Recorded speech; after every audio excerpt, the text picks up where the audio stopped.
말씀을 따라 사는 하나님의 가족. 누가복음 8장 19절에서 21절 말씀입니다. 진짜 가족은 누구일까요?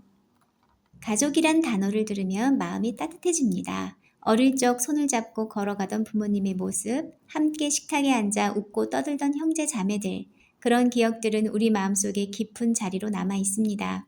오늘 본문에도 예수님의 가족이 등장합니다. 어머니와 형제들이 예수님을 만나기 위해 찾아왔지만 군중들 때문에 가까이 가지 못합니다. 그리고 누군가가 예수님께 이렇게 말합니다. 선생님, 어머니와 형제분들이 밖에서 기다리고 계십니다. 그러자 예수님은 우리 상식과는 전혀 다른 말씀을 하십니다. 내 어머니와 형제들은 하나님의 말씀을 듣고 실천하는 이 사람들이다. 그 순간 예수님은 가족의 의미를 세상의 기준에서 하나님의 기준으로 바꾸어 주십니다. 하나님 나라 가족의 기준은 말씀에 대한 삶. 첫 번째, 혈육을 넘는 믿음의 가족. 예수님은 가족을 부정하신 것이 아닙니다. 오히려 십자가 위에서 어머니 마리아를 요한에게 맡기실 만큼 가족을 향한 책임과 사랑을 끝까지 지키신 분입니다. 하지만 예수님께서 진짜 강조하신 것은 하나님 나라 안에서의 새로운 가족 관계입니다. 그 기준은 피를 나눈 관계가 아니라 말씀을 듣고 실천하는 자였습니다. 이 말씀은 예수님의 곁에 있었던 여성 제자들을 생각나게 합니다. 누구처럼요? 막달라 마리아, 요한나, 수산나처럼 말입니다. 그들은 예수님의 피를 나눈 가족은 아니었지만 예수님의 말씀을 듣고 삶을 드렸습니다. 말씀을 단지 귀로 듣는 것이 아니라 삶으로 실천하며 따랐던 사람들입니다. 두 번째, 막달라 마리아처럼. 막달라 마리아는 7 귀신 들렸던 고통스러운 삶을 살았습니다.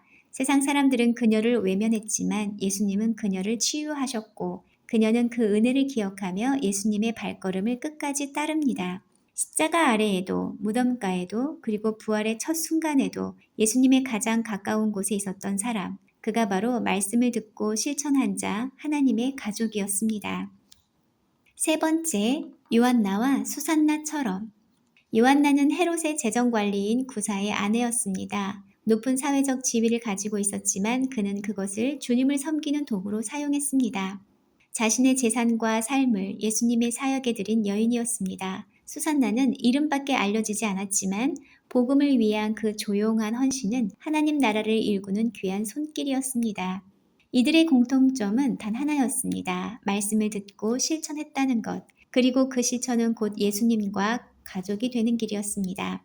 당신도 예수님의 가족입니다. 오늘 이 말씀은 단지 과거의 이야기가 아닙니다. 예수님은 지금 이 순간 우리에게도 똑같은 질문을 하십니다. 너는 내 가족이 되기를 원하느냐? 예수님의 가족이 되는 조건은 오직 하나, 말씀을 듣고 그 말씀을 삶으로 살아내는 것입니다. 우리가 말씀을 붙잡고 살아갈 때 그 어떤 외로움도 단절도 소외감도 예수님의 가족이라는 정체성 안에서 녹아집니다. 누가복음은 한결같이 말합니다. 하나님 나라는 남녀의 구별도 혈통의 차이도 기준이 아닙니다. 말씀을 듣고 실천하는 자가 바로 하나님 나라의 백성, 예수님의 가족입니다. 오늘도 주님은 우리를 향해 팔을 벌리고 계십니다. 들으라, 그리고 살아내라. 그러면 너는 내 가족이다. 기도하시겠습니다. 주님, 말씀을 듣는 귀를 열어주셔서 감사합니다. 저도 주님의 가족으로 살고 싶습니다. 말씀을 마음에 품고 삶으로 순종하게 하소서. 막달라 마리아처럼, 요한나처럼, 수산나처럼 주님의 길을 따르는 자 되게 하소서. 예수님의 이름으로 기도드립니다. 아멘.